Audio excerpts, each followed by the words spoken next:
Rolling one. And we're rolling. This is the good one. What you got, Alan? Turtle power. Oh, Right. so good.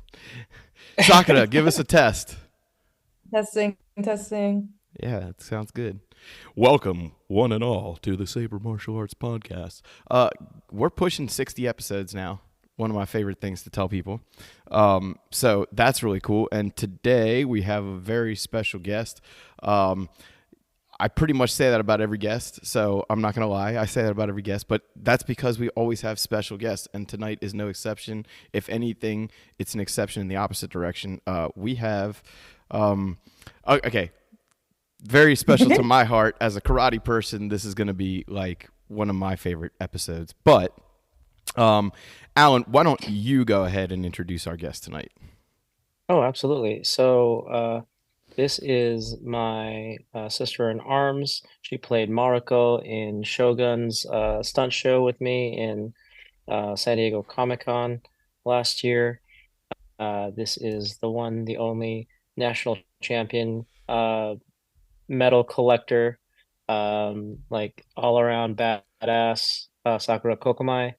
I There's not enough accolades that I can think of off the top of my head that describe how awesome she is.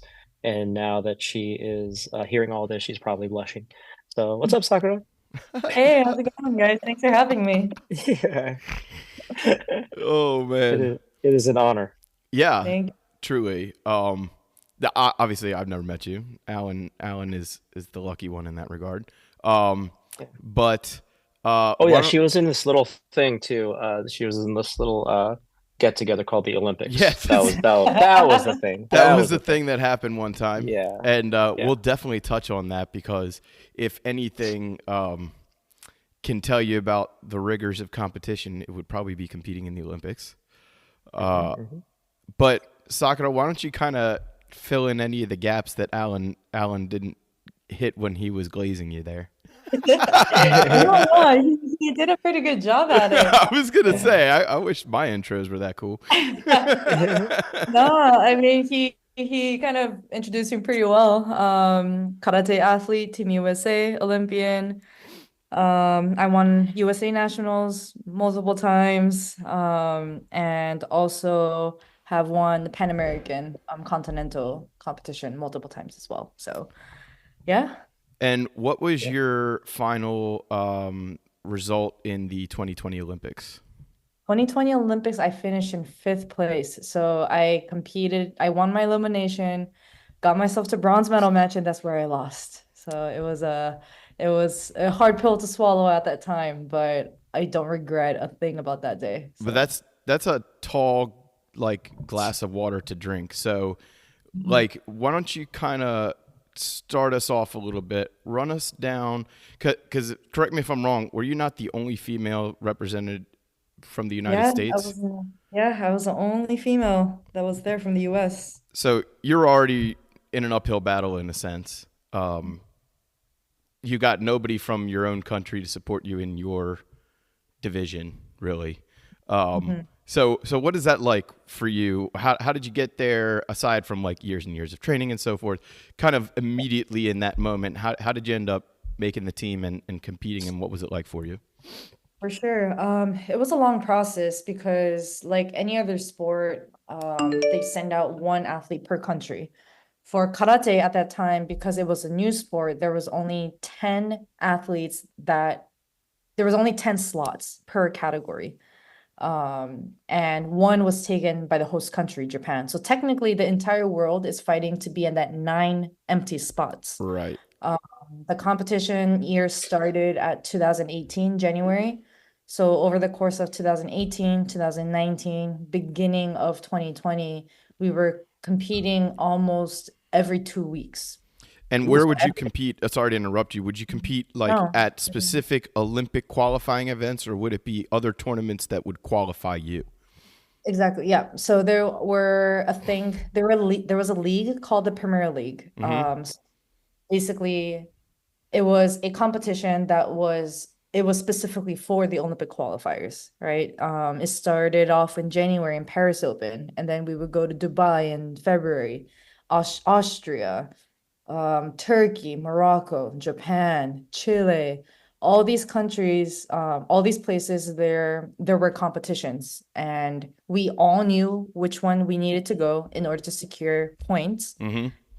qualify for the Olympics. Again, only 9 spots are available. So my goal was to make sure I get my rankings up, not just by competing, but you have to compete and win to get those points. So it was 2.5 years of competing nonstop.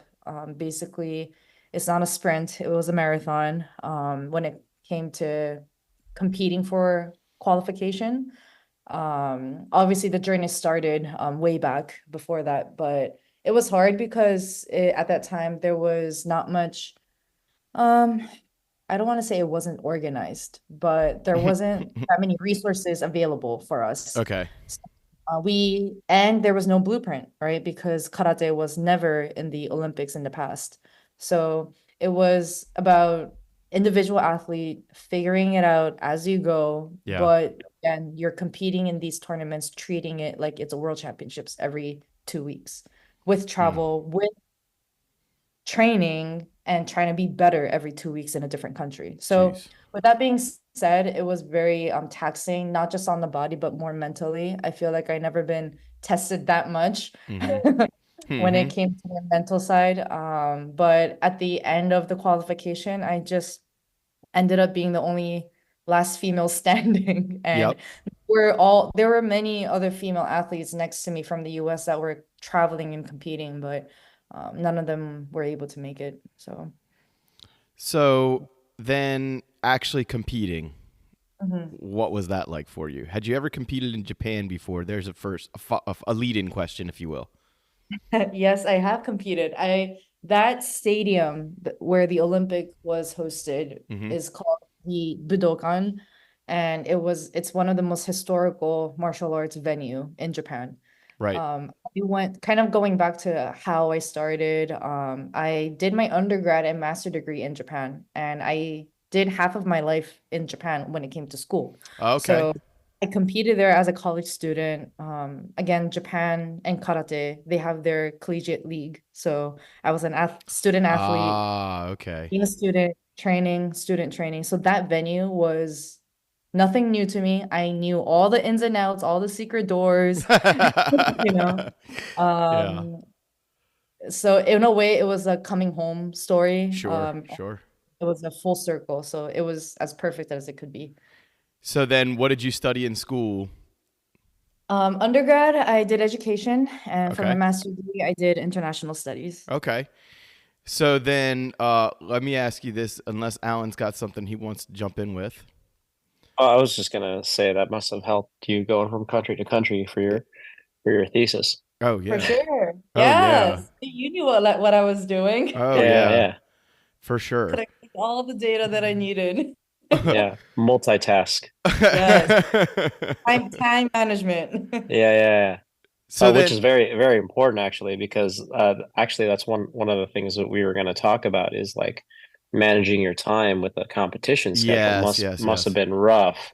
yes. Yeah, for sure. I mean, while I was a student, it was already challenging itself because you're trying to not fail in class and making sure that you're top in when it came to competition. Mm-hmm. Olympic qualifier season was completely different, where, you know, in a way, I think I felt more comfortable juggling school and karate more. Okay. I felt more comfortable doing that because it gave me an opportunity to do something else, which made me focus more on karate when it came to training. You know, it's interesting you say that. My mom's a music teacher, but she's the one that signed us up for martial arts lessons like as toddlers. And Yeah. she'd had just a very small intro to it in college, but it made such a big impact on her that she really wanted her kids to do it. And now it's been my profession for the last 32 years. But Good. my point in all of that is she always thought that not necessarily being so stacked that like you couldn't have a break, but having like a healthy schedule of activities other than school was really Right. important towards your progress in all of those activities. It was just kind of a philosophy that she always had, which is why, we did music lessons, we did martial arts, we did, sports, we did kind of everything. And then we found stuff later in life that we focused in on. So how did karate become that for you? How did karate? Like, how did that sort of take over everything else you were already doing? How did it take over everything else? Or was it already the only thing that you cared about? Oh, I mean, in a way, yeah. In a way, I did all sports growing up. Yeah, okay. Karate started when I was 7, and I juggled. I did every sport that you can think of. And you grew up here in the United States. Dumb question. I know this, but just for anybody who's listening. I was born and raised in Hawaii. Okay. I did a lot of back and forth as a kid because my parents are Japanese. Okay. And with that being said, karate was that one thing that I had in common when it came to traveling back and forth. I loved soccer, but at that time in Japan, there was not much soccer team in my area. So karate was that one thing that connected me to 2 places while I was going back and forth. So that's why karate has always been a part of my life. Again, it's embedded in the culture too. So it's almost hard to escape karate in Japan. Well, in Hawaii too. And in Hawaii. And I think from a young age, I realized that karate was something that I needed. I liked it, but it was more of I couldn't see myself without karate. And it's funny because I realized that at a very young age. So it's kind of been everything since I was younger, and it wasn't until the Olympics was announced that I kind of switched to a full-time athlete. Because before that I was triple tasking. And do you teach as well? Currently, yes. I teach. So Alan, let's ride on this train a little bit. We've got a little intro.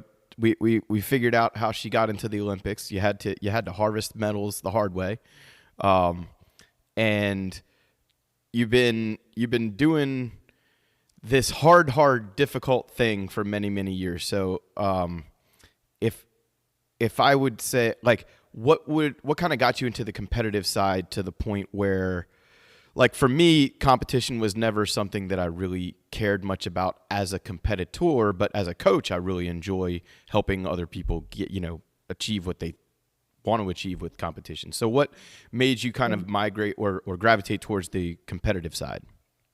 That's a good question. I probably have to go back to when I was a kid going back and forth.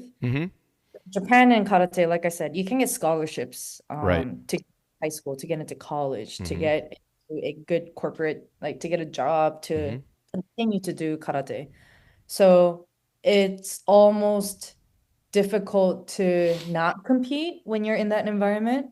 Because there's a very real benefit to doing well. It's like wrestling and playing basketball and playing football. Nobody, especially when you're in middle school, high school, you don't just play to play. At some point they go out and play for scouts games, and such. Yeah, they go out to compete at some point. Right.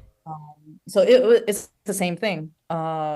And it allowed me to it was a very natural way for me to be introduced to sport that way because of how it was.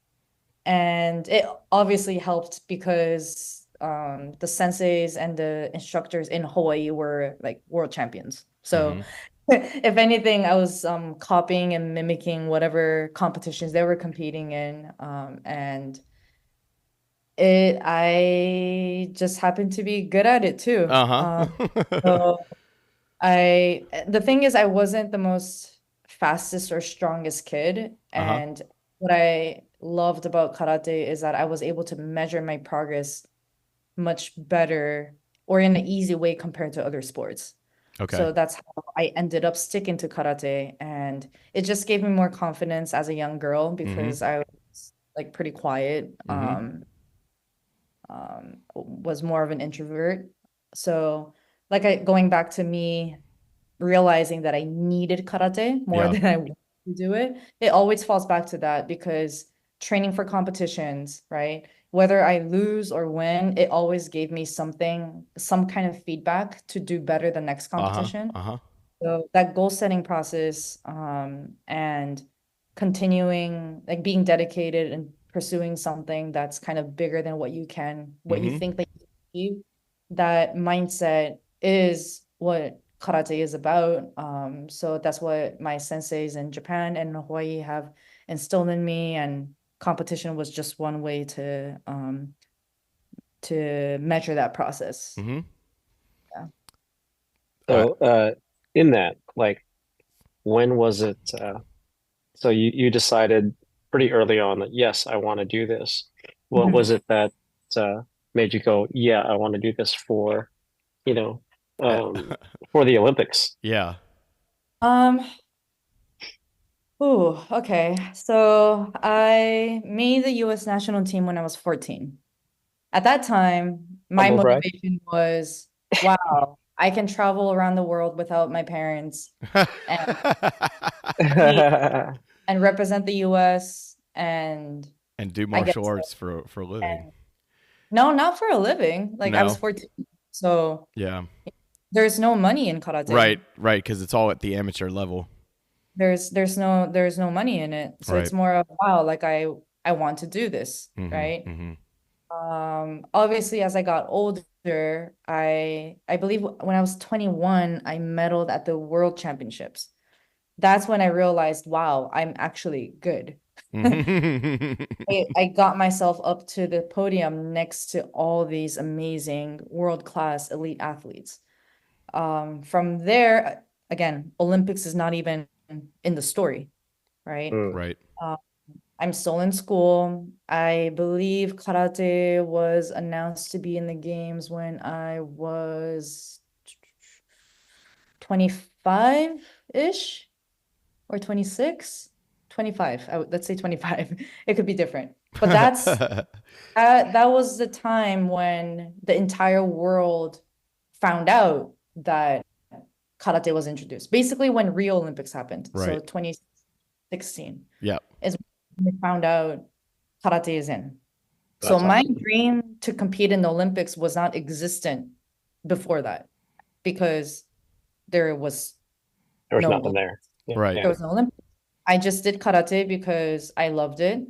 It gave me confidence. It challenged me to, it challenged me to push myself. I wanted to see how much I could, where I could go with this sport. Mm-hmm. Sure. So I just competed for purely that reason. And before it was announced, I remember I was thinking, wow, like I wonder how long I'll do this till. Maybe when I finish school, maybe when I graduate, right? But Right. then bam, like it's in the Olympics. So that was when my whole goal changed. Um, I was already at the top, and it was at a point where I told myself, it would be stupid if I don't even try. Like, Yeah. Right. Yeah. it's not like I wasn't too old, I wasn't too young. I didn't retire. I was still in it actively competing. Mm-hmm. Mm-hmm. So, Right. that was when I decided to pursue that dream, whatever that meant at that time, because nobody had no idea. Yeah. Sure. Yeah. I'm Right. So, very interested in all of this because I'm not so competitive myself in nature. So for me, this is like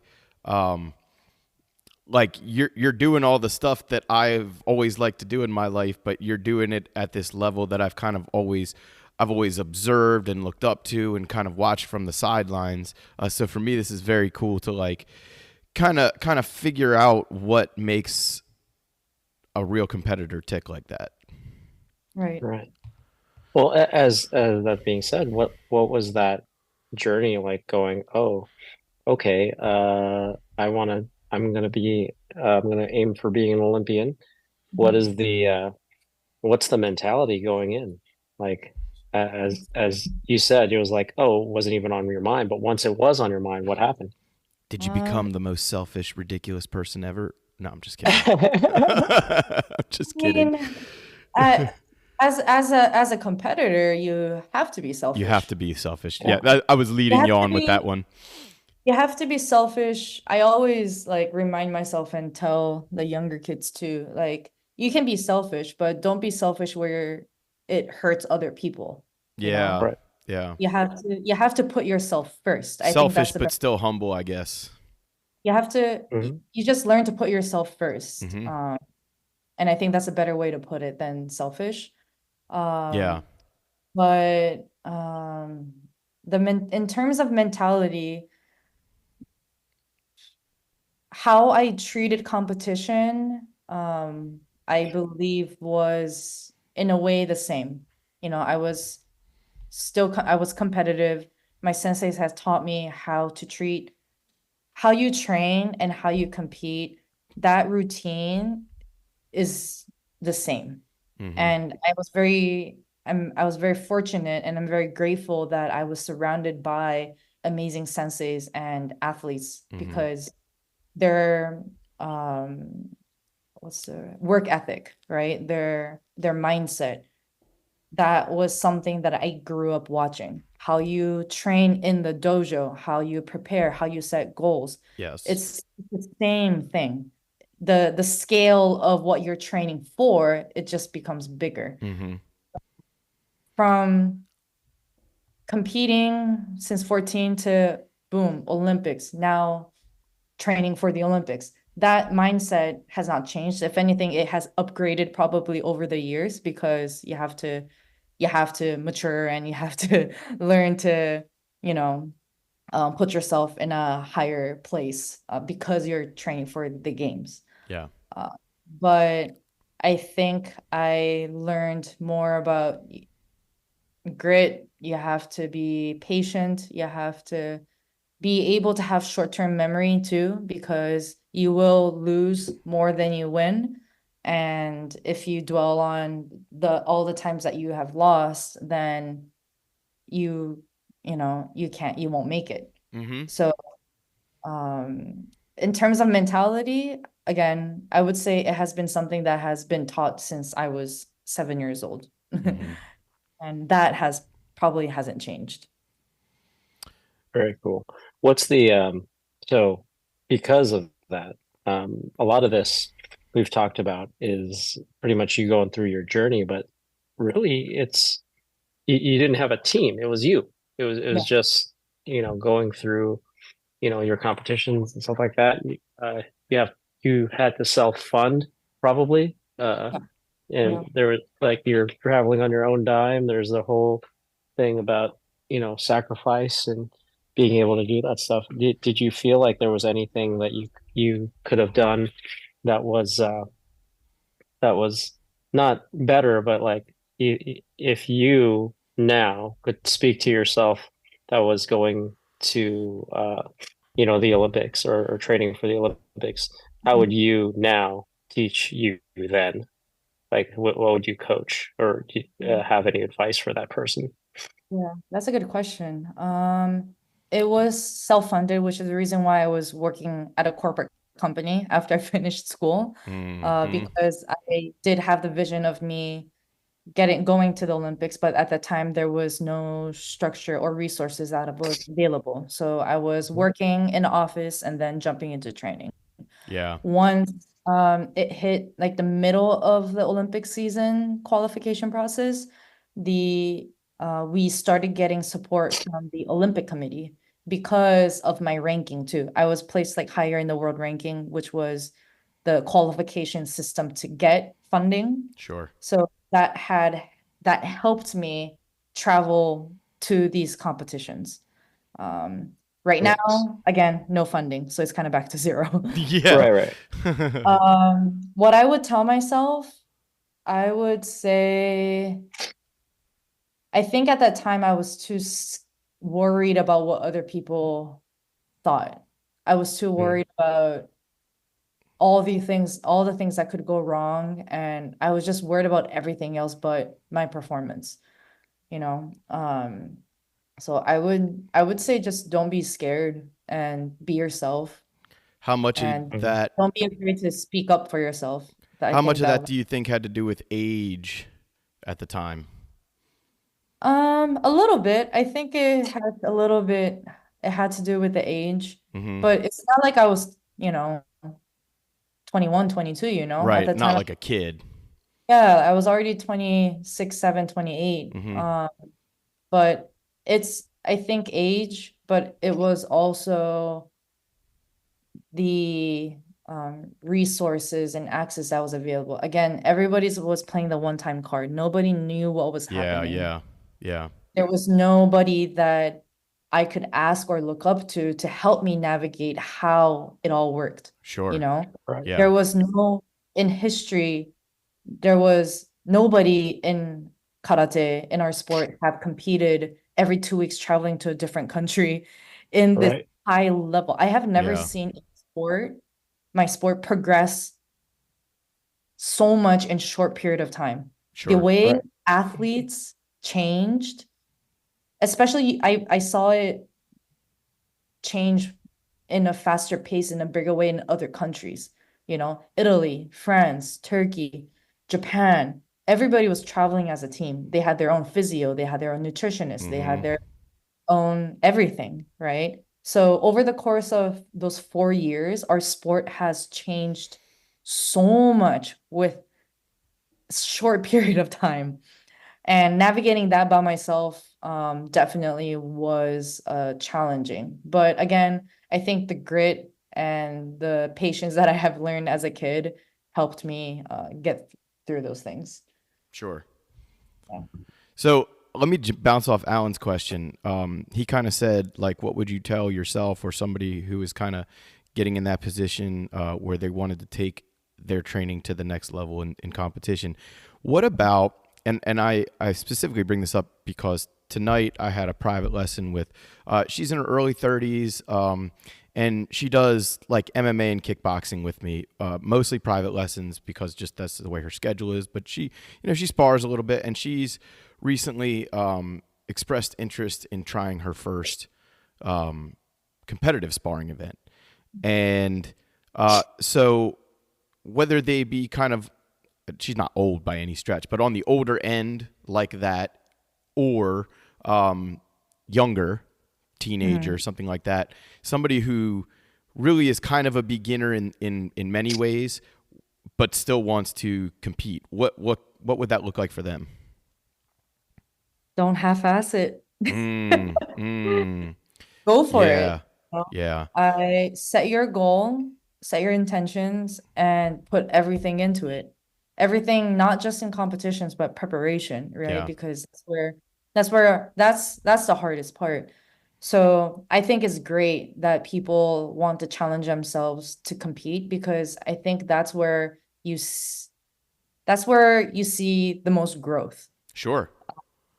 by pushing yourself and giving yourself a deadline, right? Mm, Of mm-hmm, a deadline that's a competition. yeah, So whatever goals that you set, whether that's a belt test or competition, just don't half-ass it. Just put everything into it. And if you're prepared properly, the outcome shouldn't matter. sure. And I would tell them just trust the process and have confidence in what they have put in, Mm-hmm, you know, and if they're content with it, then the results will, show itself. sure, So I think it's great that people are competing and choosing to compete, whatever the age, because it's they decided to get out of their comfort zone, and not many yeah. people do.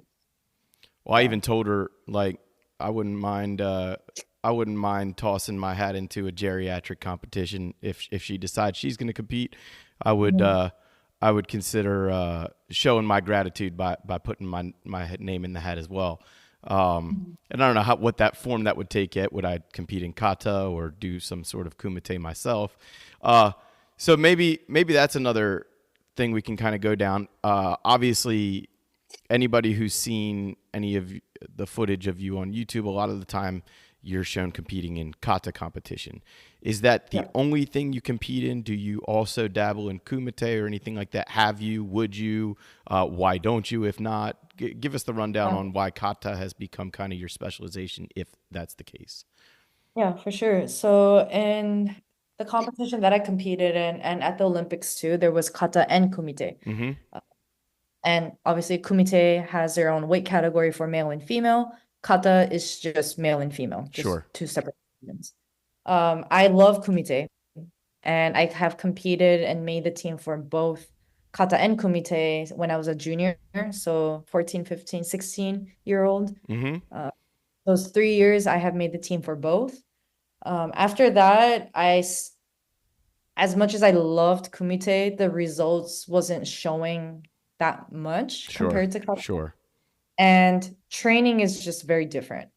My body, I started to gain more muscles. I'm not the tallest person too. So when it comes to weight divisions in kumite, I would have to fight somebody that was much bigger than me. Oh, girl, preach. I know all about that. And that, depending on where and how you compete could result to injury too. Yes, sure. And a lot of athletes do both, but they end up choosing either or like later in their teams. Sure.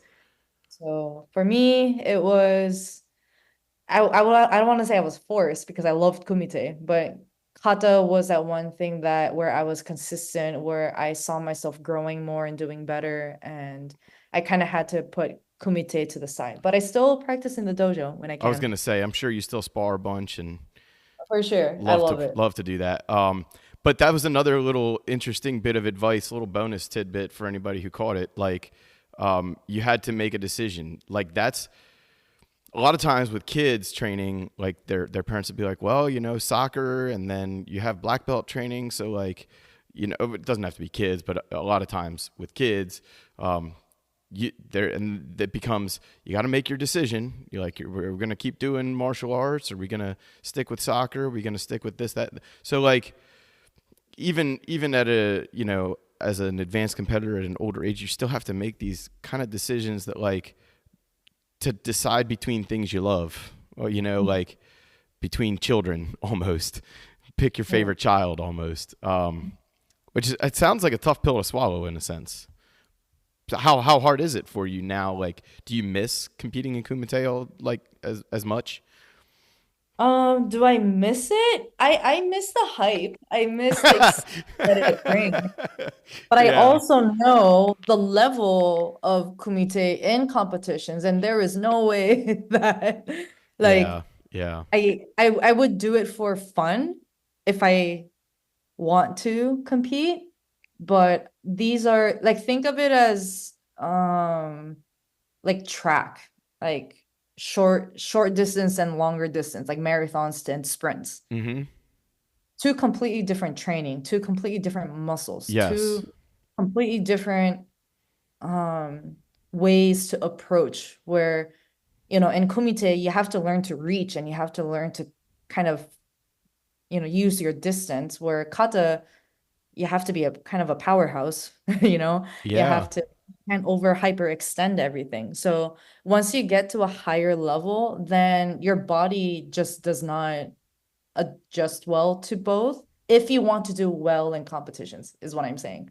I agree with you. I don't know if everybody listening kind of wraps their head around what you're saying, but it's not difficult to wrap your head around, but it's something that I think if you've not really done martial arts or competed in it before, like you don't really understand. Like, there really is a huge difference between the people who are meddling in the sparring rings versus the people who are meddling in the kata rings, and they might be doing both, but that percentage of people is really small. The people that are really high meddling in both categories, that's small because of what you're saying. Like, the difference in the dojo is huge in the training. Huge. Yeah. So I only say it through that lens. But sure. just to compete, like put me into a kumite match and I'm pretty sure I can move decently. Right. But I would never say that, oh yeah, like I can be a world champion. I'm like, no, you can't. Like, Maybe one day you'll adjust back and decide that you want to go on a tear. It's cool that you like to still spar in the gym though. So then, like, what are some of your favorite like moves and things that you like to use when you're sparring? I'm pretty small. Mm-hmm. So I go with a lot of like I do a lot of counters. I was Uh-huh. pretty good at Yep. counters and reverse punch, like anything that where I kind of keep my distance and Uh-huh. have them be where I can counter because I have speed. So I guess I would say that would be my thing. Yeah. But that again, that was when I was 14, 15 too. So Is this I, more I have to explore that. is this more point style fighting, continuous fighting, all of the above? Yeah, so for our style of kumite, which is under the WKF rule, Okay. it is point sparring. You have to wear hand pads, gloves, shin guards, body protectors, and a mouthpiece. Sure. And if you do, if you if you if you end up like basically over hitting people, then you get penalized. Everything has to be controlled. Like heavy contact.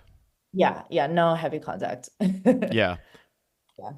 Um, That's why you would see more speed. You would see a lot of sure. movement, you'll see a lot of speed, you'll see a lot of angles in kumite, which is I love watching. I love Mm-hmm. watching. Well, and a lot of times, like, karate and particularly point fighters get a bad rap in MMA and kickboxing because people think that, like, they don't really understand the tempo of a full contact continuous fight. That's not the case at all. Their tempo is just different because it's honed differently in a different rule set and setting. But in all honesty, like you said, the speed and the ability to get in and out so quickly and counter, I mean, that comes a lot from point fighting, in my opinion. Yeah, yeah, and like I said, a lot of kumite athletes grew up doing kata. Sure. So the force that they're able to produce from a punch and a kick, just because they're competing for points, that doesn't mean that they cannot punch or kick. It's just controlled. Well, yeah, their form and their technique by practicing kata doesn't get any better than that, right? Like you can get perfect form and technique by practicing, or as close to perfect as possible. It's a really Yeah, interesting point that you say that. yeah. So what do you say to the people that say that won't work in a cage? That let's ask the kumite athletes because I am a Right. athlete. Yeah. Yeah. But I have seen kumite athletes transfer over to more of a full contact, and they've been pretty successful at it. So, Well, some of the biggest stars in MMA, Wonderboy Thompson, Michael Venom Page, these George St. Pierre. I mean, these are classic karate competitors, point fighters, and kata competitors as well. So, I mean, it works. You just have and to I think not be a doofus when you open your mind to the broader world at hand. and I think that's the thing where again I don't watch that much fights at all, so Right. I have zero knowledge. But you're around fighting and fighters. Yeah, for sure. But at the end of the day, it's karate, Right, At the exactly. end of the day, and that is why I always find it, I feel like it's silly when people bring up that kind of conversation because if you're a true karateka, then they should have strong foundation and basics. Sure. So, Even when they know grappling and things like that. There's a little bit of all of that. yeah, and we're pretty tuned in with how our body works and the body Yes. there. So, I think people need to start looking at these people as karatekas rather than saying point sparring, I guess. Yeah, yeah. Right. But again, I do not follow any fights, so maybe it's probably not my expertise. No, I mean, Yeah. What you're saying though comes from a place of just your experience, and that makes sense to me. Like, think of them as the martial arts style or styles that they exhibit, not necessarily the one rule set that you've seen them compete in before. Right. You know? Yeah. Right. Or the one rule set that you might Right, exactly. Yeah, judging prefer. them and your lens, which is kind of unfair, right? Right. And I think it also comes from me having a background in Japan too. Oh, So okay. when I say this, I'm speaking as a Japanese, American too, where, we are taught karate to, obviously defend ourselves, but to show respect. And, it was never about, knocking people out. Yeah, So Right. yeah. from that mentality, I would confidently say that to those who actually practice karate, then they are karatekas. And if they're karatekas, then it doesn't matter where you put them, they should be able to Adjust and adapt. adjust. Yeah, they should it's a part of it. So they should be able to adjust. Yeah. Right. Yeah, your karate comes with you wherever you go. Yeah. My teachers always said, like, your black belt doesn't leave your waist once you untie it, you know? Yeah. Yeah. For sure. So then maybe to riff off this, like, what is your, I'm sure you've been exposed to many, but what is your chief style of karate, and what is it like when you compete against people who you know are not necessarily from your style, but you're doing the same form or whatever the case may be? Because you do compete against, like, you're not just against Shotokan versus Shotokan all the time, right? Like, there's people who do Kyokushin or whatever the case may be. Yeah, for sure. So I come from Shitō-ryū, Okay, Shito style, and I also do Goju-ryu as sure, well. Um, as long as you compete under the rule, right. you don't, it doesn't matter, technically it doesn't matter what style you come from. Is there any, Um, like, under the table rivalry though? yeah, I mean rivalry, yeah, for sure. You would just mainly see all the 4 to 5 main styles, right? Shito-ryu, Goju, Shotokan, Wado, not so much, but you see Ryu katas now, which is a style that comes from Okinawa. Okay. And everybody does their own style of kata, but it is under one rule. So they have to obviously follow that rule. So I do find myself competing against other styles. But it has its own challenges, but with where I'm competing, it always just goes down to, everybody's good. Yeah, So yeah. as much as styles matter, it's more about how good their karate is and how much athleticism, I guess, they can show. Would you say that the style maybe dictates more how they might execute a particular move versus how good or bad it might actually present? Not so much. Every style that I have competed against, they have, just because they're one style, that doesn't make them inferior to any Sure. other. Yeah. So, they're Maybe I phrase that weirdly. The question being like, okay, if one person throws a reverse punch, then another style throws the reverse punch, just to use a move to pull out of my butt. You know what I mean? Yeah. Would that be dictated by the style somewhat versus like the way that a judge sees the way you, like, that's not going to matter which style you're in, but No. the way that you execute the physicality, would you be able to tell, like, oh, that person does Shitō-ryū, that person does Shotokan, if you didn't know ahead of time? No. If I didn't know ahead of time, Does that just make more I sense now? kind of. Well, the thing is, I do kata, right? Right. And when it comes to kata, you perform a kata. You don't make up a kata. So from ready, set, go into performing, you already know what style they are, if that makes sense.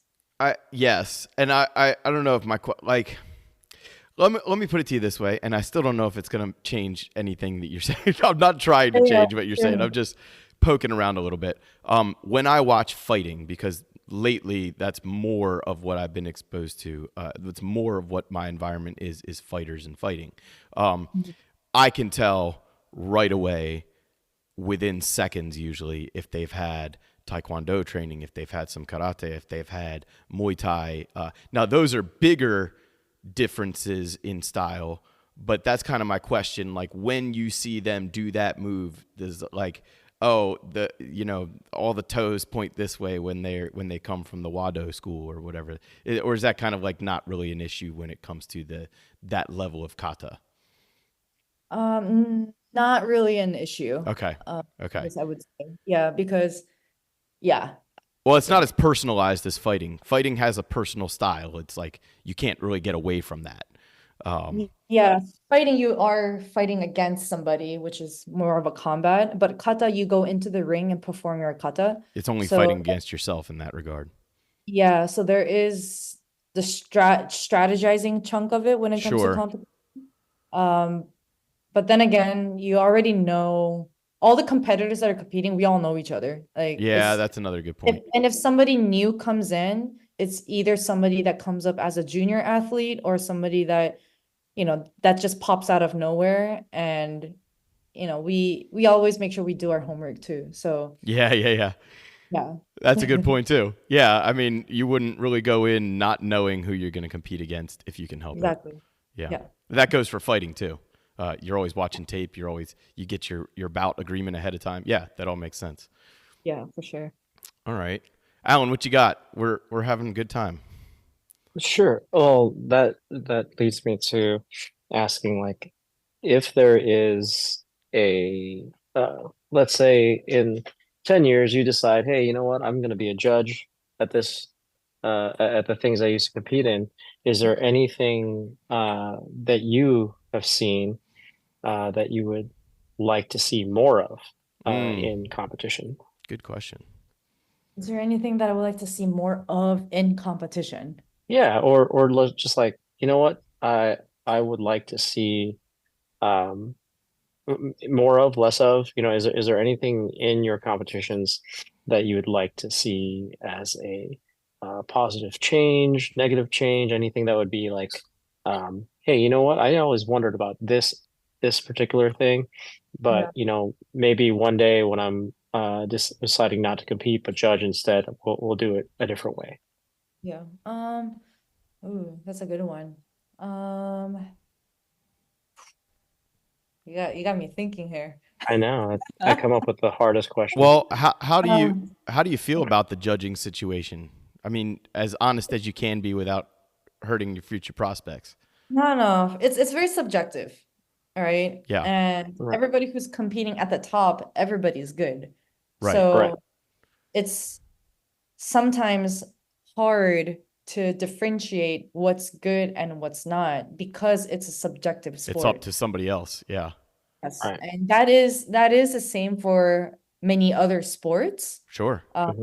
But in karate, there's not much ways to measure what is good and what is not compared to others. Like even gymnastics and figure skating, they have more criteria, I believe, than what we have.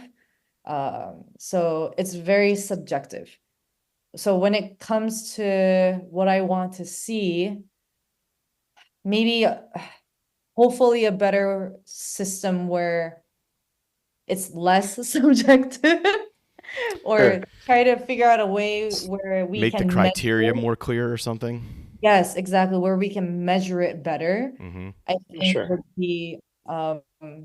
would be ideal in competitions. Now outside of it, I would love to see karate more broadcasted. I would love to see karate at yes events more seen, yes. because karate, again, is such a universal sport, universal like word, right? Karate, karate. Yeah.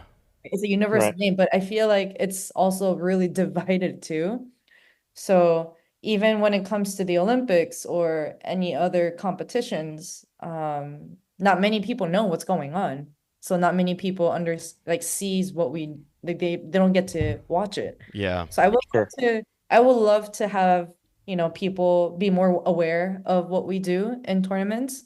And I think that will bring awareness of our sport and also martial arts. And I think that could turn into something more positive in the future. Oh, I love the way you put that. I'd love to see it like a UFC event, just like between fights, somebody get in the cage and do like a traditional kata. That'd Yeah, be incredible. Any yeah. Yeah. style, Muay UFC, Thai, let me know. Taekwondo. I don't care. Like that would be incredible. Yeah, Mhm. UFC, hit me up. I will drop. Actually, yeah, if there's like the one person from the UFC listening to this, actually, I'm Instagram friends with one of the fighters. I'll send him a message. Hey, it's not gonna help, but no, that's. I mean, to me, in all seriousness, like people now are more versed in any sport because of things like commentary, media, the ability to, from dawn to dusk, have sports information, any information cast right into your eyes, right? And to have karate really do that in a sense where, like, you know, any UFC commentator can tell you the name of what's going to happen, present it to you, right? But then to have somebody maybe who actually understands the kata sit there in the commentary booth and explain to the audience, Right. what's going on or what just happened, and then go back to the fights. Like that is such a simple, it seems simple at least, but a mainstream 2024 way to do things. Yeah. I'd really love to see that. I would love to see, even it doesn't even have to be, you know, like us like you said, it could be just like a demonstration, Sure, it would exactly. be Yes. great if we can be more visible to outlets Yes. like that, just to Yes. show the origin of this martial arts. Yes. And anything after that, sure, we evolve and we change, and Sure. you know so many like it's you can't run away from change, so that's okay, but it'll be great if people can see and observe what kata is, and for me that'll be amazing. I think that'll Yeah. be cool. That'd be really cool. Okay. That's awesome. As far as other martial arts, Mhm. kabuto, things like that. What else do you like to dabble in? Ooh, so my dojo in Hawaii, we had to do kobudo. So I've done bo and sai, um, but those are the two things. Yeah, um, just those two things. and which of those do you prefer? I like sai. I Me like how too. sai Yeah, to me me. too.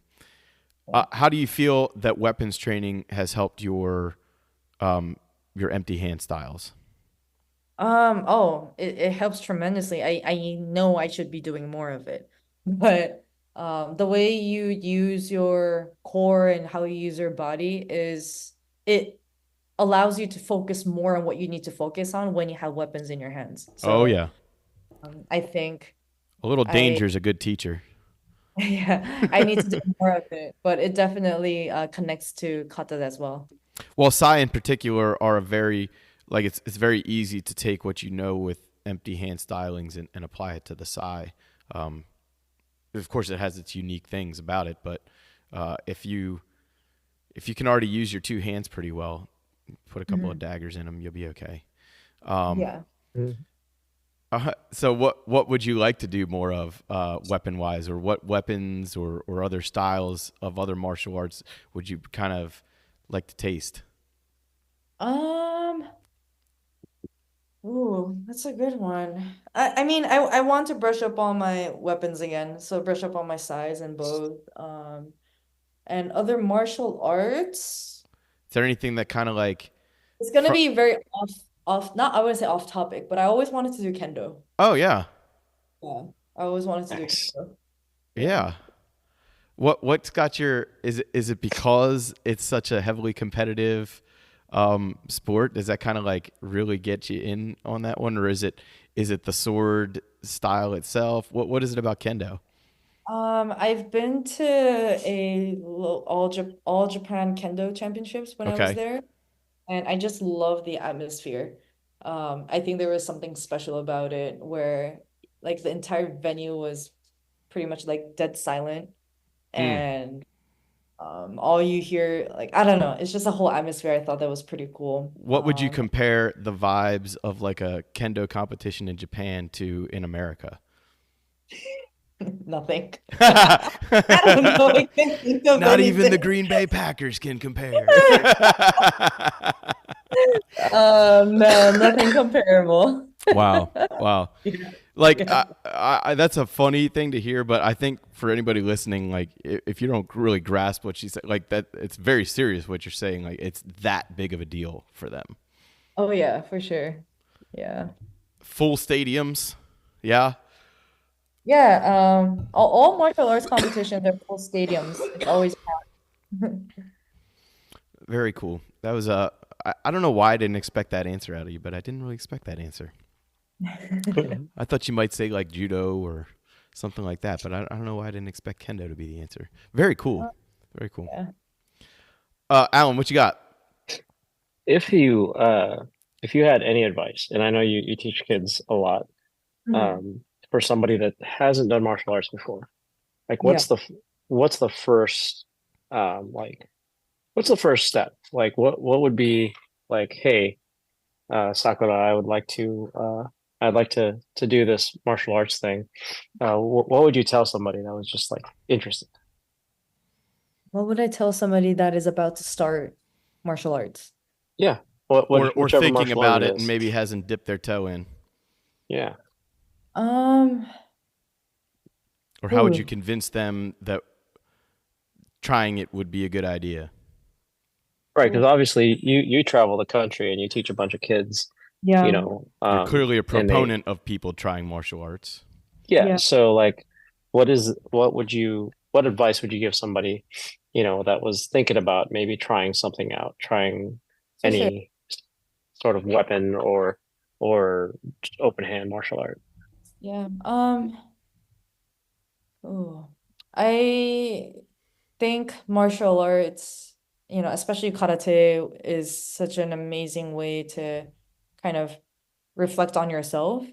You learn to be in the moment, you learn to focus, you learn patience, you learn for the younger kids, you learn, what it respects, you learn dedication. So all those factors that you you would probably use outside of karate, you will learn in the dojo. So to those who already wants to try, obviously, I wouldn't stop them because I think it'll help them grow as a person, no matter what age they start, because it's not just good for their physical health, but it's also good for their mental health too.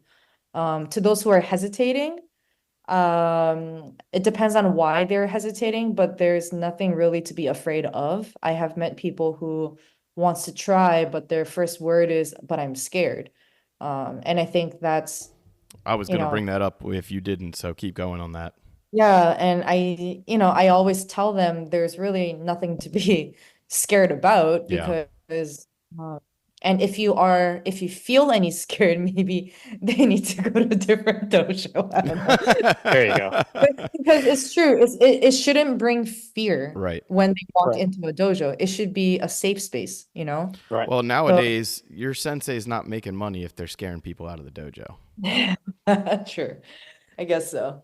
Uh, But to those who are scared, there's nothing to be scared of.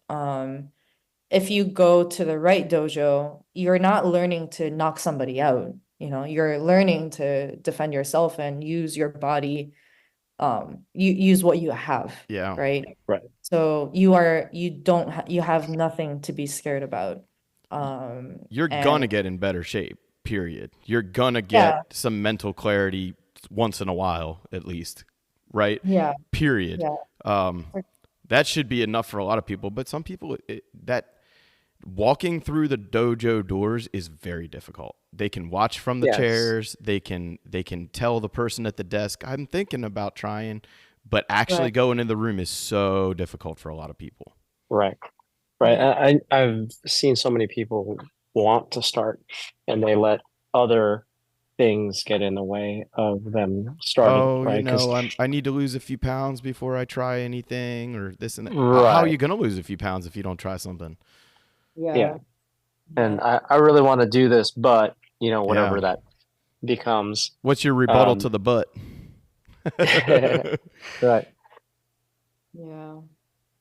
But That's yeah, Yeah, don't, that's yeah, that's really the question is like because people tend to talk themselves out of stuff, right? yes, yes, yes, yes. So it's that's part of the the thing that we like to talk about, because like a lot of people in martial arts and in lightsabers and doing the nerdy stuff, a lot of them have whatever it is that they have Hang-ups, if you will. hang-ups. Yeah. Yeah, different hang-ups. Like eventually we understand people that stay are the ones that get over those hang-ups, Hmm. whatever those hang-ups might be.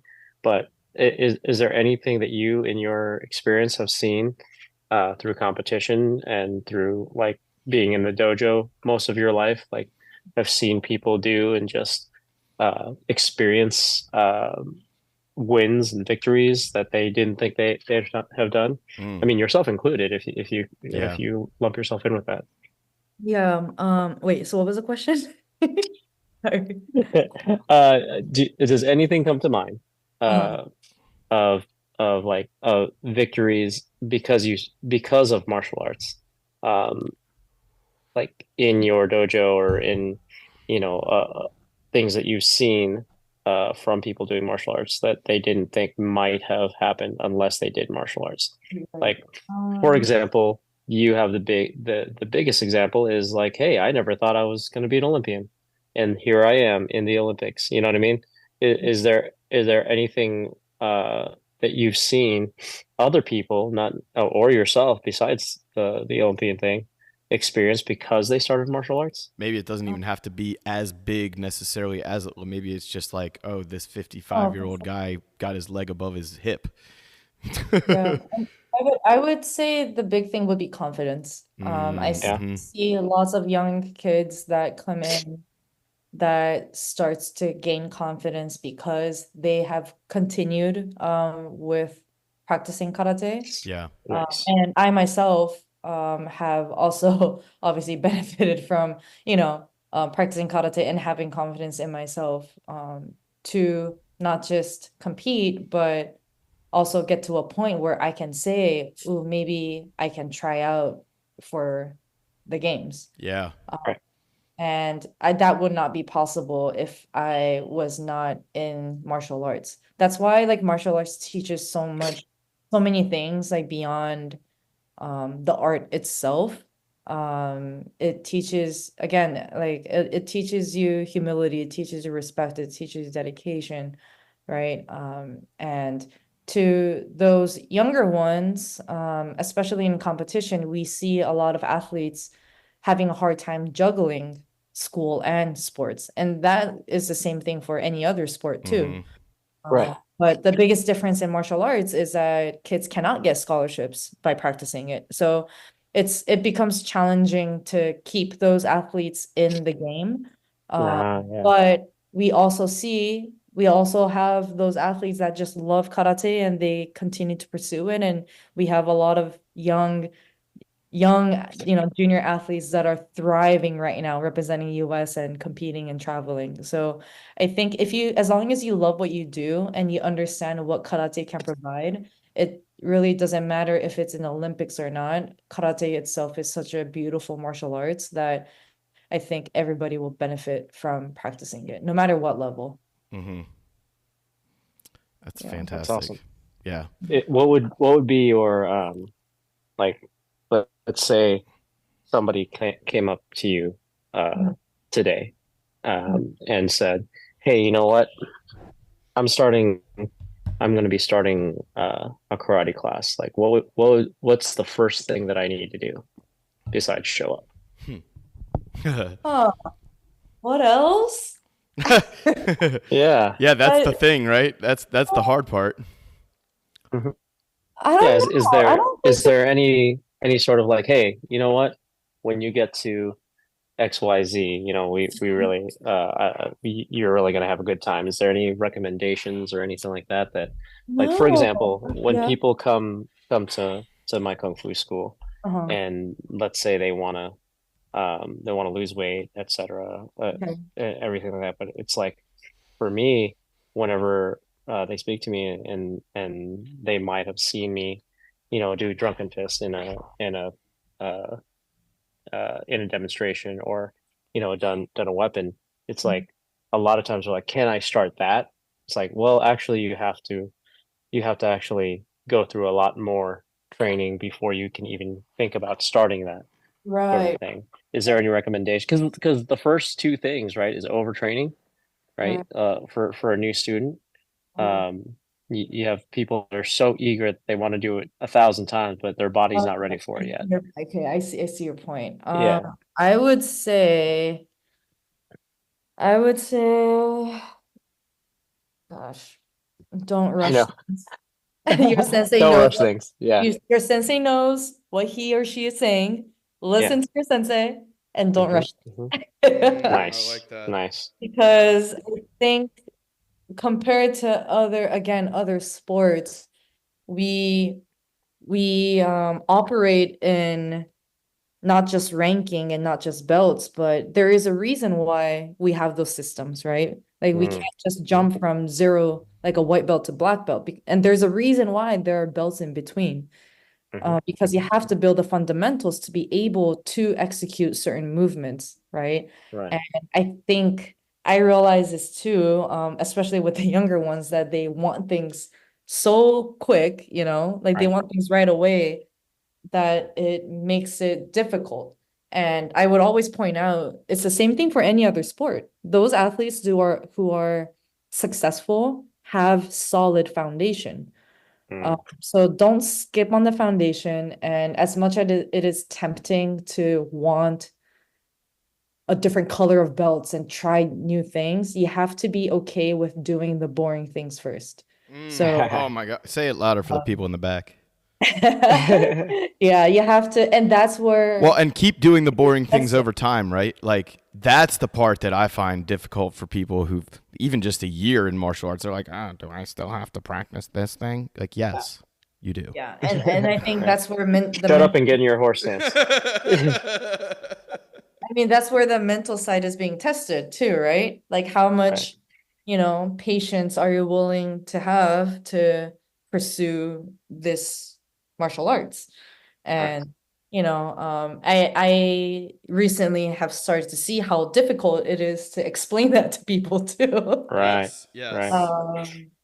I come from a place where the lifestyle was like that. So in a way, I was, taught that as a kid, right? Where everything is step by step and you have to learn to do the boring things. But again, I would always bring up all the other athletes because all the big time athletes who are very successful, whether they are, multiple like Olympians or, like basketball players or football players, the ones at the top will tell you you have to do the things you don't want to do. You have to do the boring things, right? You have to drill.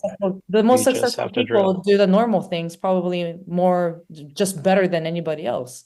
So understanding that I think takes time maybe. But just understand that it's not going to be a sprint. Right. Yeah.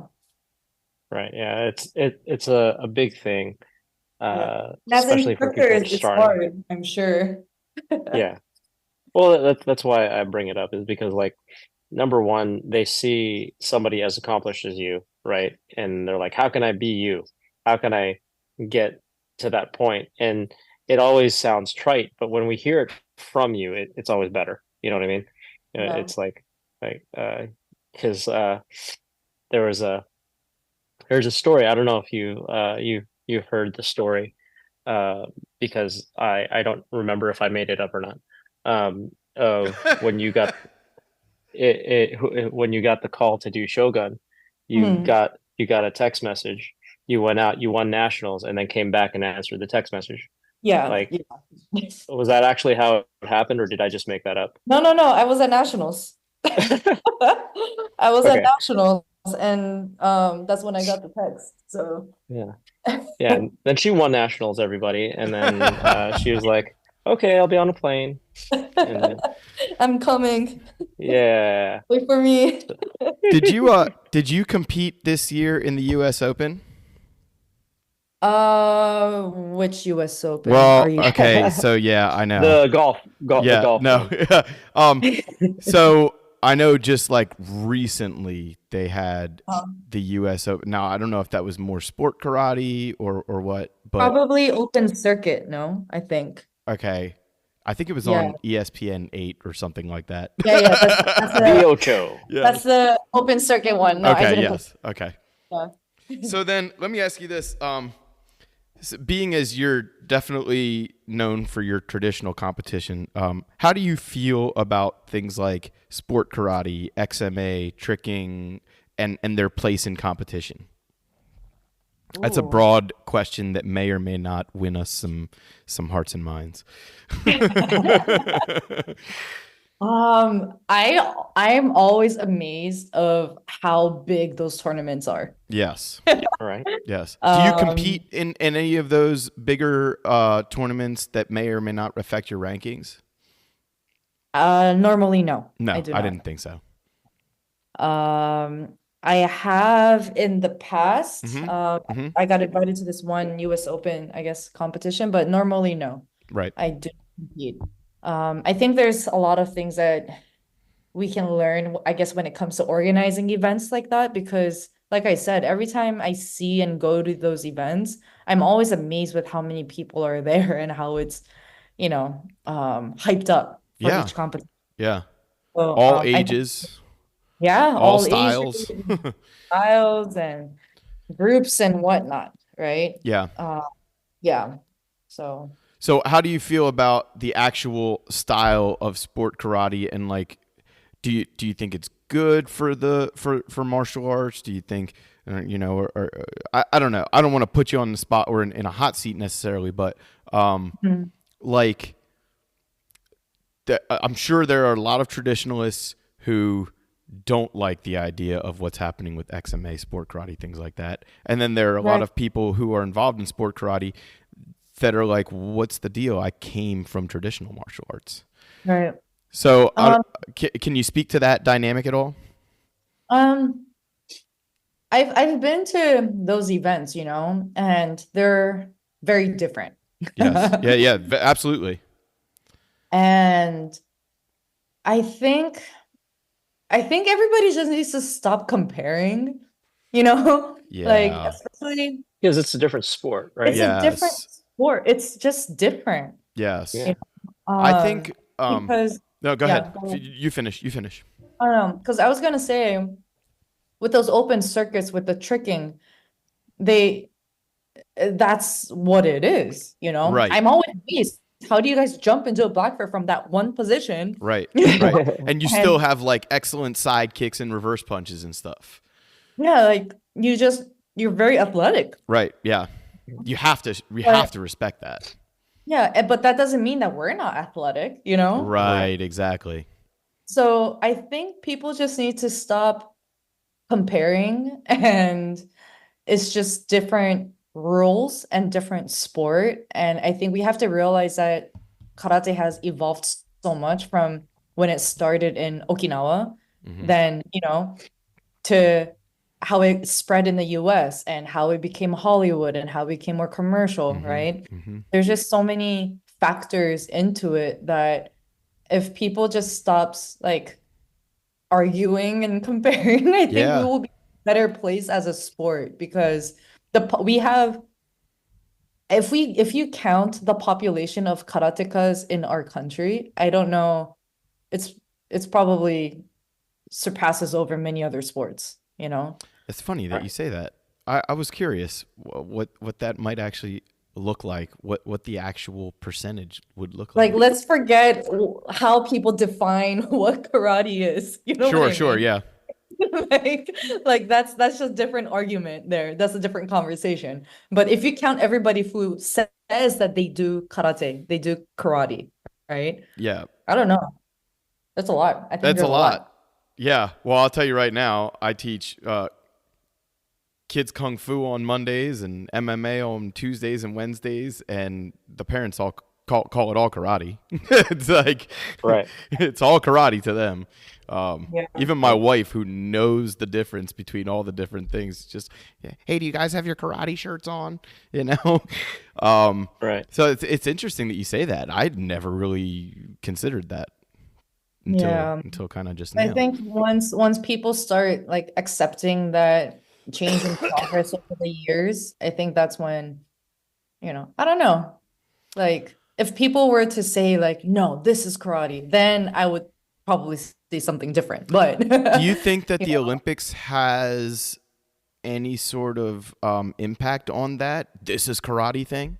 Because I know that Kay and I and Alan have spoken a little bit about that, years ago, not really recently, but when the whole talk about karate becoming part of the Olympics was discussed, it was kind of like, well, how do you like judge? Kind of like what you were saying. What are the actual criteria to define, like, in this instance, this is karate? Yeah, I mean, or does it not matter, right? Like, is that kind of what you're saying? Like, it shouldn't matter. It should be. I mean, once it becomes a sport, yes, I think it matters. You have to right? have certain rules and regulations. You have to have rules. You have to have one rule that everybody competes under. Yeah, I like that. Nice. Yeah. Nice. I again, this is me being Japanese too. In that sense, I think the Olympics, they probably portrayed it as best as they could of what karate is. They had kata. Sure. Yep. Okay. They had male and female, and you had everybody, literally one of the best, compete at the Olympics. Yeah, if anybody hasn't seen some of the competition from 2020, like, you really need to get on the YouTube machines and look back. It's just some of the most beautiful martial arts that I've ever seen. Yeah, it's the core. It's the core of karate, and it's of course it has become a sport compared to, way back in the day. Sure. But that's how it progressed in Japan too, right? Yeah.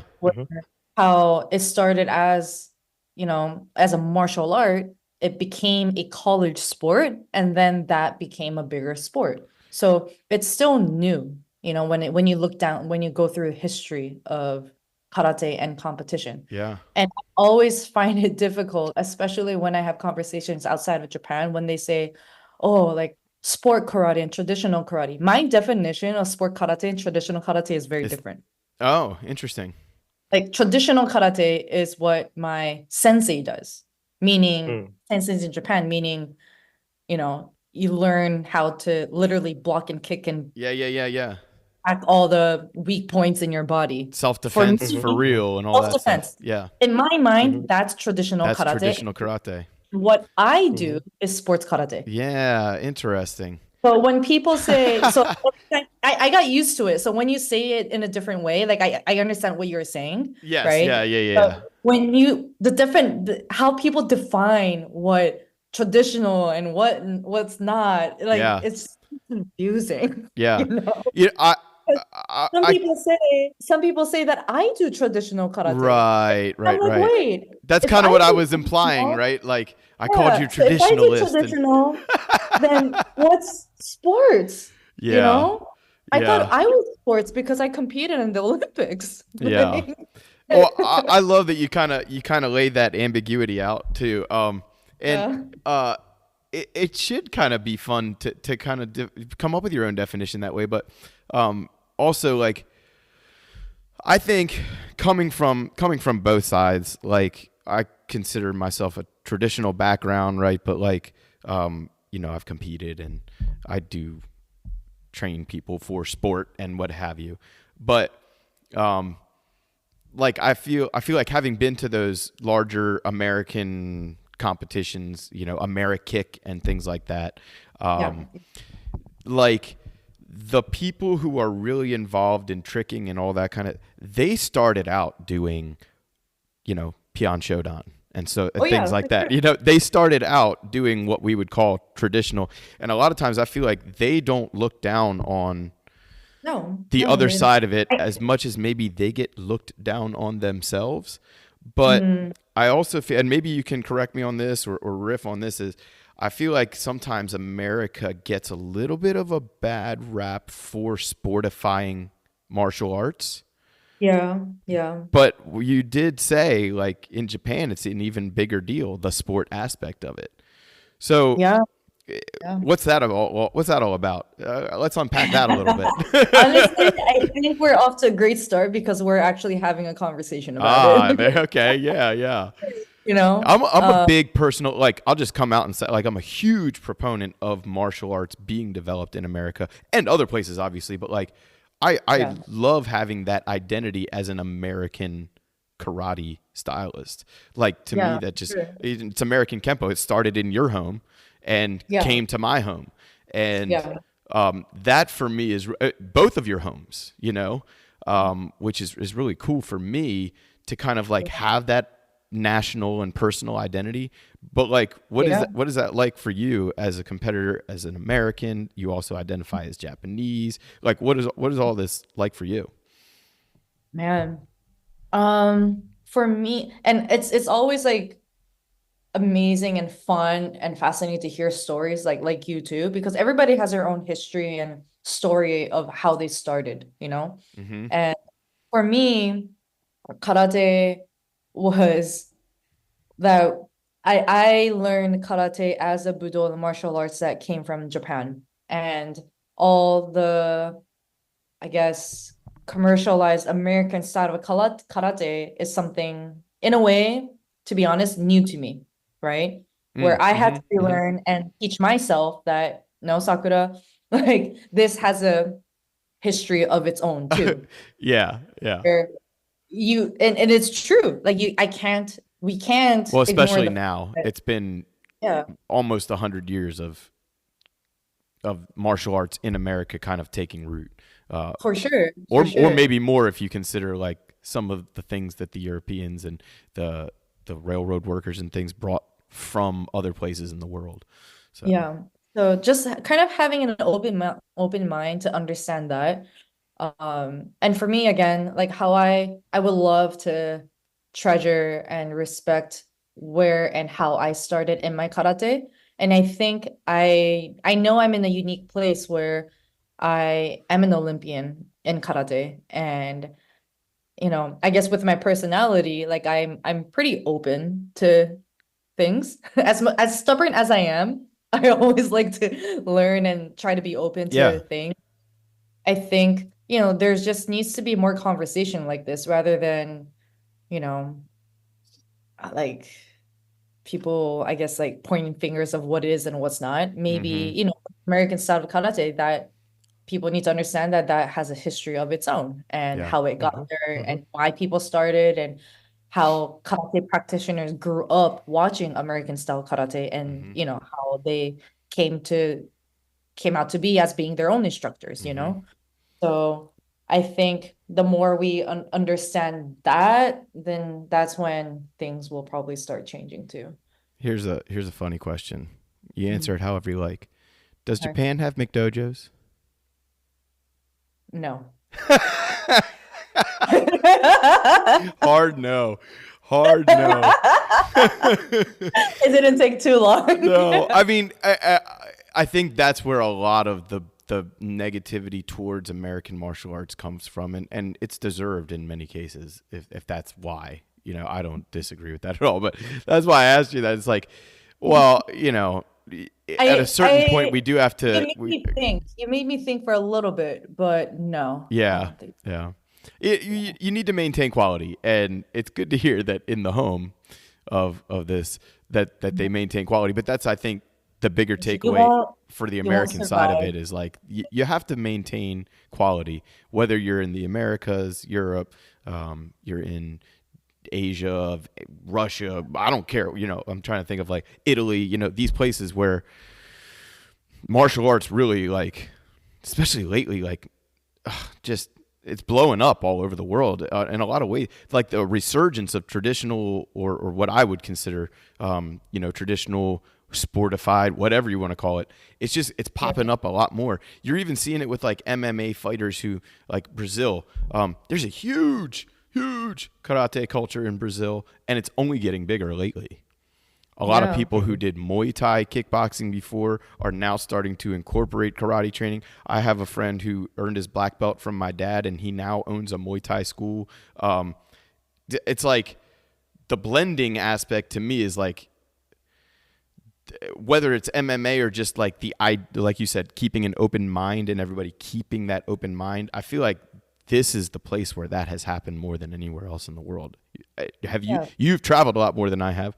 Have you noticed a difference in sort of how that open-mindedness takes place?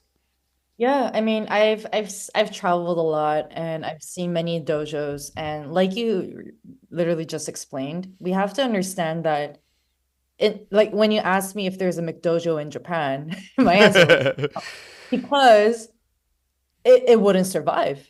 Yeah. Imagine if you did open a so-called McDojo in Japan. The crowd and audience that you are trying to attract are not the ones who will be attracted to the style, right? Mm-hmm. And that's where the community and the people and the culture comes to play too, right? Here, in Japan, I think it's changing now little by little, but karate in Japan is never a business. Karate in the US is a business. Yeah. So you're trying to attract different audience and different crowd, and you need to keep those people in the dojo to maintain your business. In Japan, the max you're paying for one student for a monthly fee, it could be from $10 to $25, $30. Mm-hmm. Wow. You know, it's considered a taboo in a way to run dojo as a business. It's almost just another community event in that sense. It's almost like you pay a little tax and you get to take karate lessons. Even that too. Like tax wouldn't even come up in the conversation in Japan. Yeah. You know what I mean? It's part of the culture. Yeah. It's part of raising your kids. Like parents and families in the neighborhood would put in kids to the dojo to teach them discipline, but also be part of the community. Yeah. So again, you're attracting different people, right? And in the US, dojos are run more of a business. Yeah. Period. For better or worse, that's the case. That's the case. So I think, of course, you know, how you present the dojo to be will change because you're trying to attract different people and different crowds. Excellent. Yeah. Well, let me jump in. Go get in here with a maybe a more lighthearted question because what you're saying is pretty interesting. So is there in Sakura's world a difference between, let's say, let's just go pop culture here, a Cobra Kai, Eagle Fang Karate, Miyagi-Do experience? Like, is there have you seen these types of things in places that you've traveled, like in different cities or different countries? Like, where do you see it more prevalent? Where do you see the McDojos more prevalent? I assume it's in the United States, but I would love to hear your take. Is there another place where there's a preponderance of weirdness? Yeah. Let's just say culture shock. There you go. There you go. Yeah. But of course. I think I grew up with a definition of what karate was in my mind. Sure. And when I meet different karate practitioners and different dojos that is kind of out of the ordinary of what I know, I do get culture shock because I'm like, whoa, wait, wait, what? Like, what's going on? Right. You know? And that happens pretty often. But oh, really? Yeah, but I think that's normal, I guess. Okay. Oh, I've I guess told myself that it's a normal thing to come across, you know, things like that, I guess.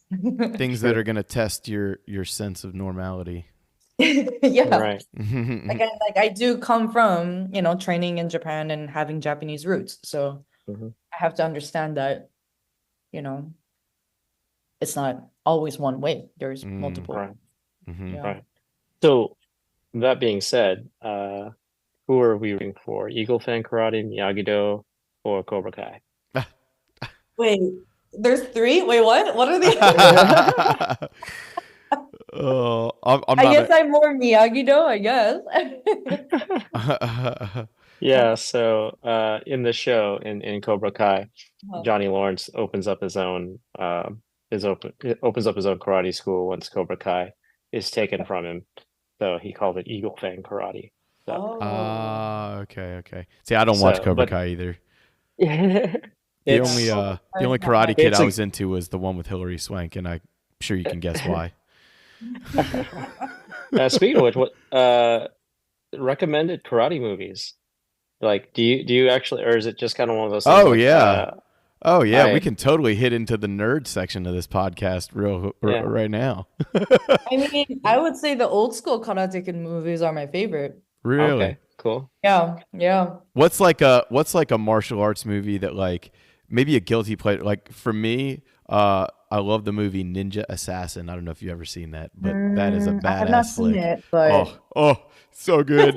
Bloody, gory, and honestly full of some awesome martial arts. But yeah, that's like one of my martial arts guilty pleasures. Do you have one of those?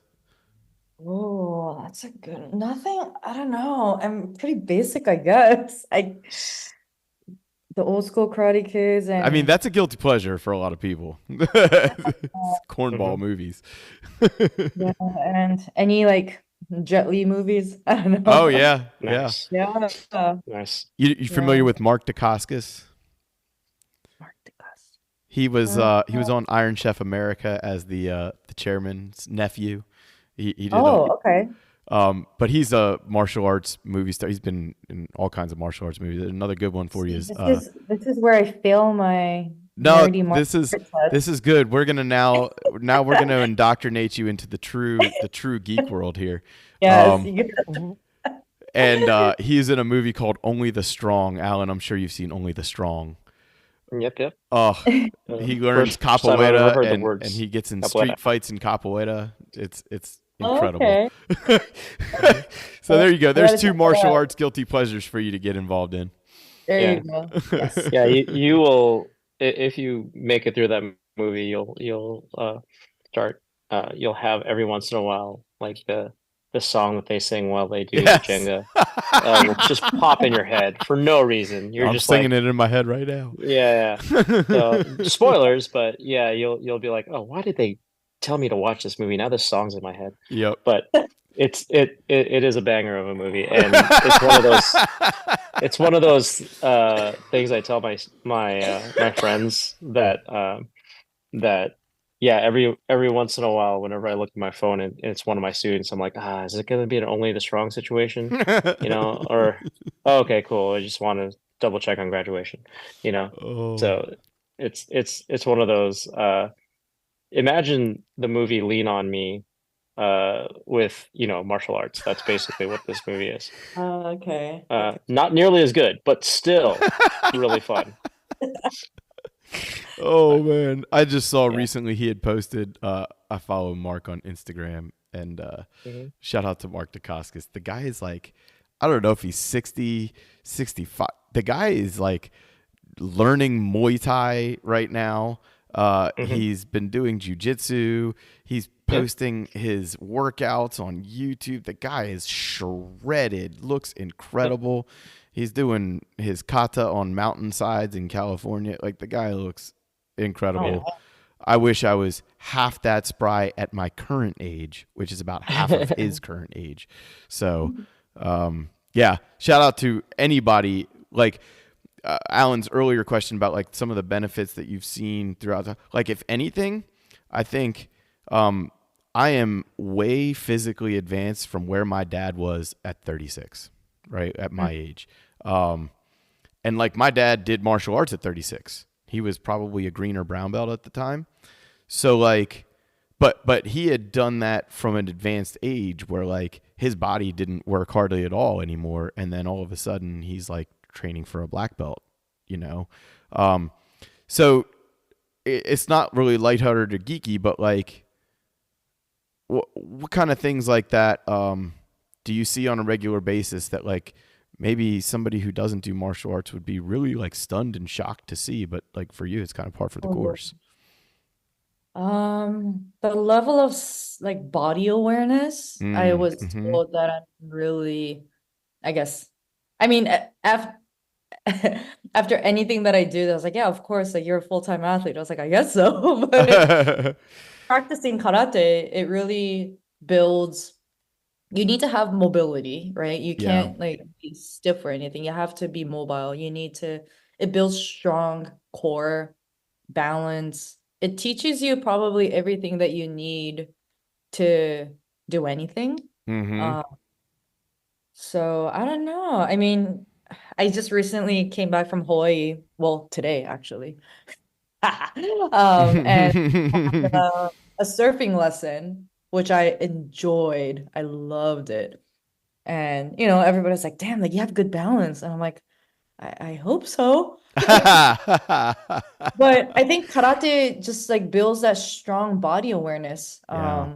That Well, made strong me, body, right? Full stop. Like your body just yeah. the average martial artist who trains 2 to 3 times a week or more, like their body's Mhm. just gonna be harder and more capable, I feel like. And this is where I tell all my like female friends too, where they say, "No, like I'm not strong enough, or I don't know if Oh I yeah, can." that's not the Like thing. they have to understand that their body, no matter what size you are, like it has, as long as you understand how it works, you will be able to produce power. Yeah, Like you yeah. don't need to add in muscles. You don't need to, no, like it's just a matter of knowing how do you use it, which Hmm. produces speed and power. Well, and power So comes in so many different forms too, right? Like it's not just physical strength. yeah, exactly. So I think karate overall, if anybody's listening who doesn't do karate, do it. Just do it. Yeah. Yeah. Find your local dojo and take a class. Yeah. Um, there's this show that my kids watch. It's called Tots, and it's on Disney, and it's about like this delivery service that delivers babies to their parents, and storks and things. Oh, Anyway, okay.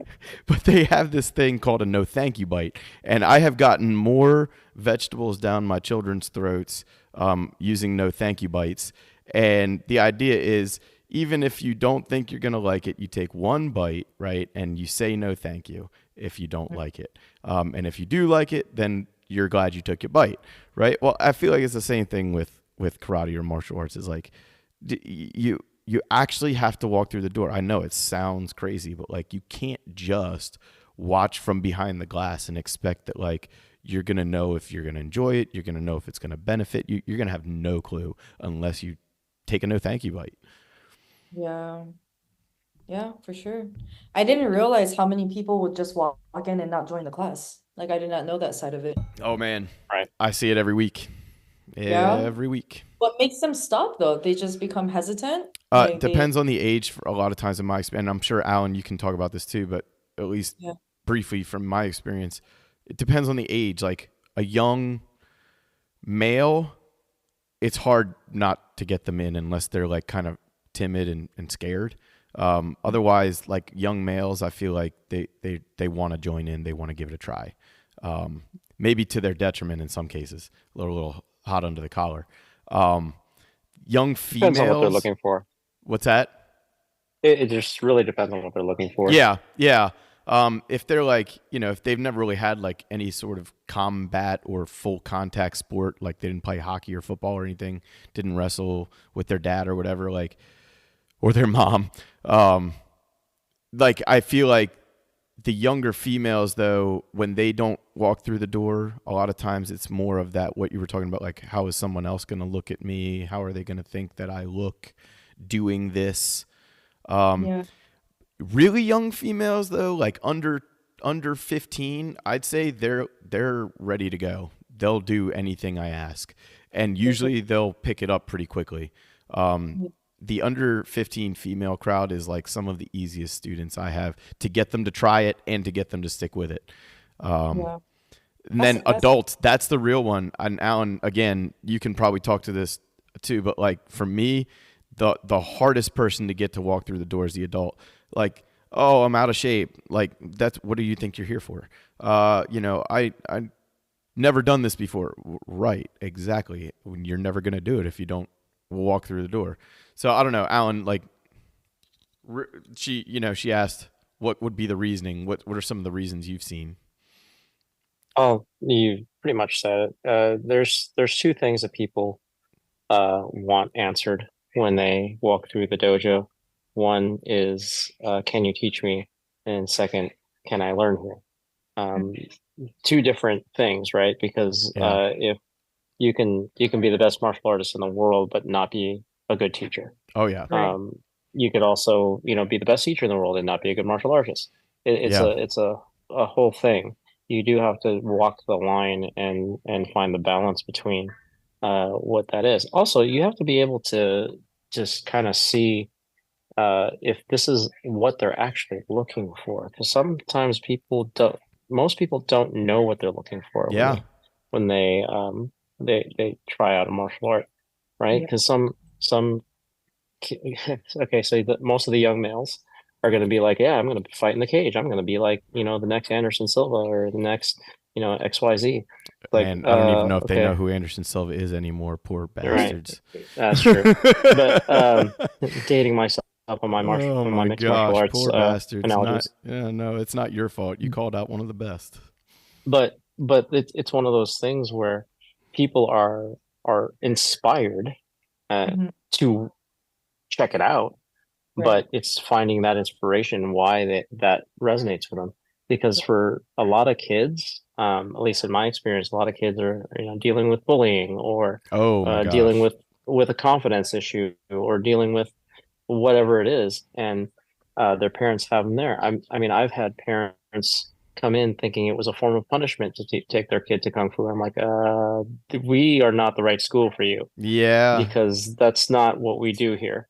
We Right. don't punish the kids. This isn't a punishment. This is an opportunity.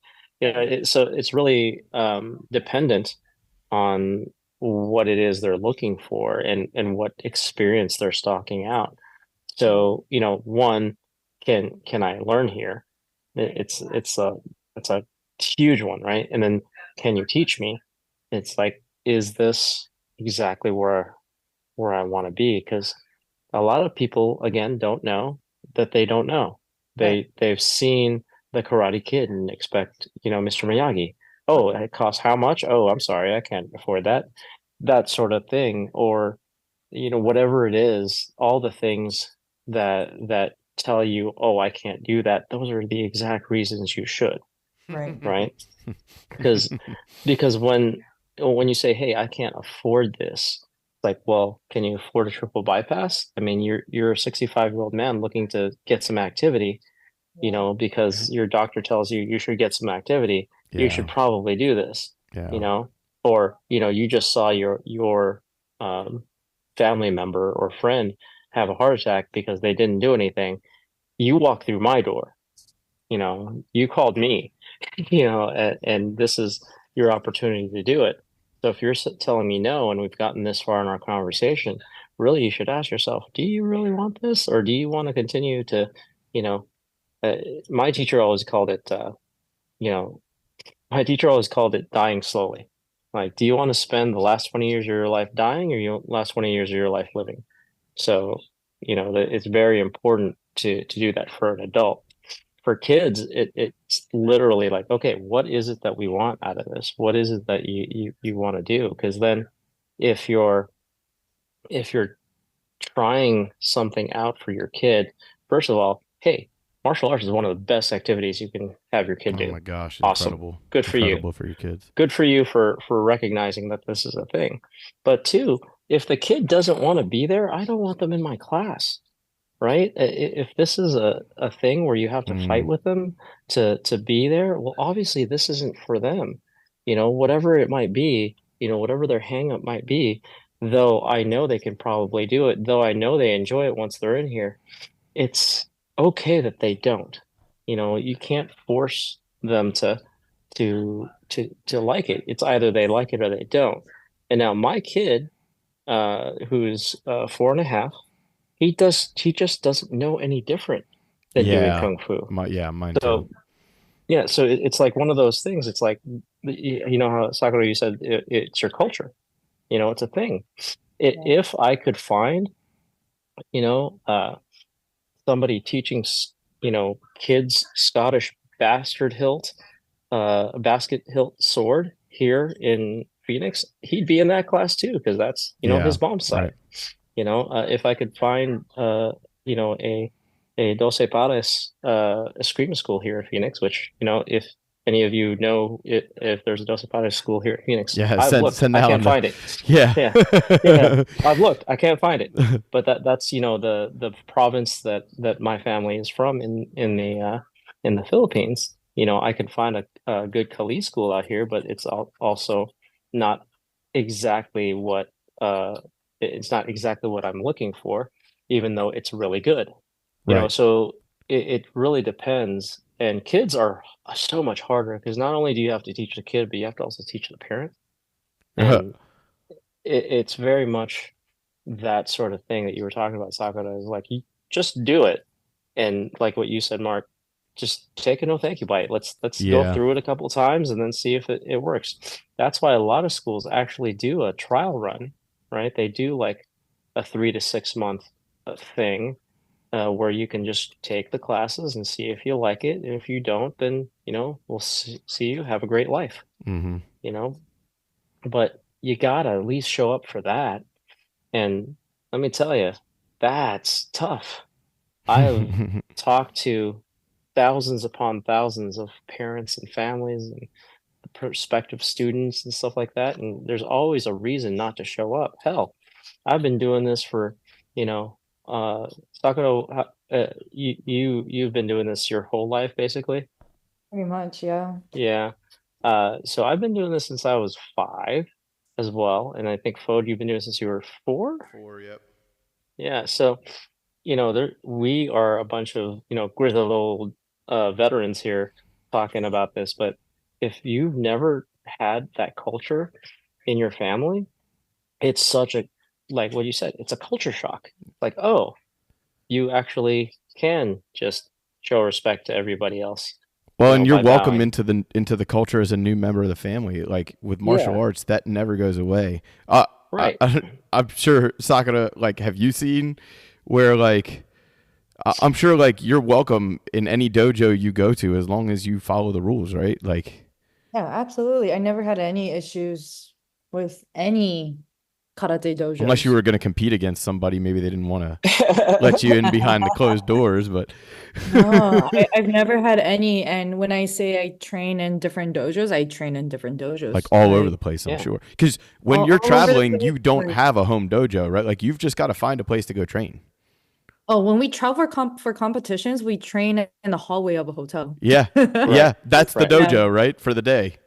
Yeah. Even here when I train, I have amazing senseis and people who owns dojo who allow me to train in their space. And, it's never, I guess, our, the traditional karate dojo. It's American style karate dojos that, I've never, ever had an issue. Right. Like, it's, it's, that's why I feel like everybody has their own roots in karate. A karate dojo, karate dojo, and the rules are almost everywhere universal. Yeah. You treat the space with respect. You treat the people who uses there with respect, and the same is returned to you. It's the same thing, So, I think just briefly, like when the older people start, because a lot of times people do start martial arts at a younger age, and then people who take it on as an adult, like I have a lot of respect for them. They're and I say this with all the tenderness in my heart, they're a pain in the ass sometimes, adult martial arts students. Like they're so in their heads, they don't want to be a beginner, they want to know the answer ahead of time, and like that's not really their fault. That's what comes with being an adult and having lived life. And if you have kids, that's another thing. Like you know stuff and you think you know other stuff, right?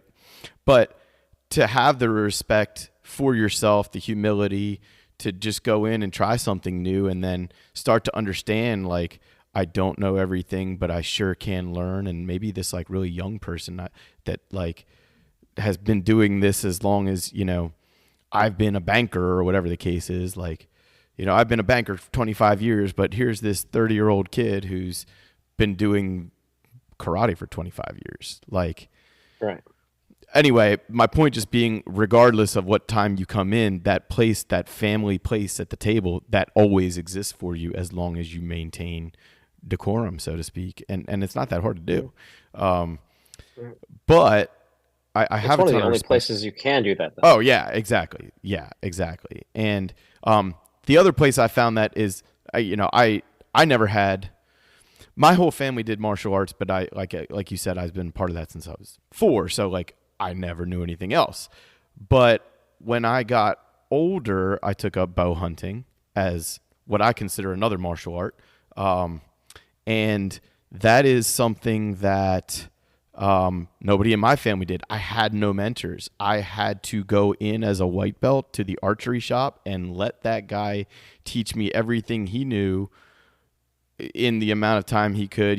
That was my and I told him, like, I'm a martial artist, man. Like, you have to just treat me like a white belt in all things. He was a wrestler. He had done some taekwondo as a young man as well. So, like, that became a new martial art. I got accepted into that culture. Now, like, some of my favorite people on earth are hunters and martial artists. I don't know a lot of other people that are, like, have more respect for others, have more respect for, like, discipline and, like, learning the art of archery or the sword or kata at a high level. It's just, there's just these intrinsic things that are gained by that type of concentrated discipline practice at any age. Anyway, that's my soapbox. I wrote it into the abyss. So, we should probably start concluding, but yeah, it is kind of getting late. Yeah, so it's almost 2 a.m. for me. Oh, geez. Yeah. So last little bit, Sakura, and we'll close it out, because we always try to, because we talked about a lot of stuff. I'll hold on. But the most irreverent stuff is always the most fun. So, number 1, color of your lightsaber. What would the color of your lightsaber be if you were, Can I get blue? You can get whatever color you want. That's the point. Yeah. Yeah. Well, I was just asking you what your favorite color of lightsaber would be if you were, a Jedi, because you never know, you might. Well, would you be a Sith or would you be a Jedi? Yeah. Oh, jeez. I mean, Jedi. Oh, not very confident in that answer, Miss Sakura. Not very confident. It's okay to admit that we all have secret indulgences we might want to try. Follow that up, Alan. I like the train you're on. All right. And then, so favorite Star Wars character, because we've talked about this before. I know you like Star Wars, so. Well, and it is a Star Wars show, so we got to dabble a little bit. That's true. Oh, man. Favorite? or the first one that comes to mind. Yeah. Or movie? I don't know. Yoda? Okay. Yeah, that's a good answer. Right. That's awesome. It makes sense too, given the reverence you have for your senseis and teachers and mentors. It makes a lot of sense. We all need a Yoda in our life. We do. Oh, we really do. We all do. And if not, you might be that person. Yeah, that's true. Yeah. Okay. Last question, because I know this is very important to Mark. Favorite pizza topping. It's favorite true. pizza topping. The most important question. Favorite pizza pepperoni. Oh, okay. Nice. Yeah. They have good pizza in Hawaii. I don't know if you've ever had good pizza. Now that I ask you that. I don't remember having like good pizza in Hawaii. Oh man, you need to come. You need to come hang out. Come to the gym. Teach me some karate. I'll teach you some MMA, and then we'll get together around the barbecue and we'll make pizza. We'll make grilled everything. Let that happen. Come on out. Well, listen, I'm sending you an Instagram friend request here soon, so we'll link up and we'll have you on the show again if you'd be so kind. Yes, absolutely. Yeah, and I know Kay and Mike said they would like to do a Shogun reunion episode that I will just sit back and listen to. You guys make me laugh. Right. I can't say thank you enough. Alan, I don't know if you have anything else before we go, but I cannot say thank you enough. And just from one karate practitioner to another, like, thank you for keeping it alive. It, like, 90% of my life has been dedicated to this. So, you know, I take it seriously, but, you know, it's nice to hear that other people do too. And hey, what an awesome role model for your girls. Incredible role model. I know. Yeah. I was already showing Ray and Shiloh, Yeah. like, my one daughter is about halfway through her kung fu belts, and my other daughter just started in that program recently. But I was showing them your videos, and like my 5-year-old's like, she's a little fireball, and she was like, oh my gosh. She was incredibly impressed with how, like, powerful you were. Aw, So that means a lot. No, thank you guys for this opportunity. I think, this conversation is different than any other podcast than I have been. And I really enjoyed it. I really enjoyed it. So it means a I lot. really Awesome. thank you guys Thank for you very having much. me. For Well, anybody thank you. who is not sure, go check out Sakura Kokumai on YouTube, on Instagram. I'm sure you got Facebook. I'm sure you got all the things. Find her.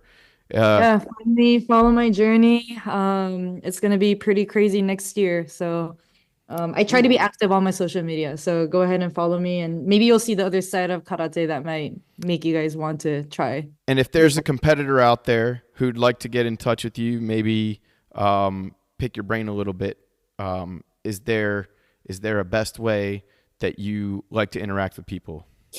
That's a good question. So everything I update on my Instagram, I do have a monthly update and sometimes like month-to-month mentorship thing that I do through Okay. a platform called Banded. They can find everything on my Instagram, because that will lead them to my website. And honestly, just reach out to me through Insta. I try to respond to everything, but if you mention, hey, like I want to join Banded to get this, like these access, just send them away, and I don't bite. I can respond to all of it. So Unless you're an assailant in a dark alley, then she bites hard. Well, again, thank you from everybody here. Check out sabermartialarts.life. Check us out on Instagram. Check out our Patreon, please. If you'd like to learn martial arts and saber martial arts online, that's the way to do it. Patreon.com/s or Saber Martial Arts, and Instagram/SMA Foundation, if that's the best way to get a hold of us for you. That's a good way to see anything that's happening with us, and it sounds like with Sakura as well. So please visit, everybody, and please spread the martial arts wealth and the good vibes, and stay safe, stay healthy, and bring your own saber. This party's over.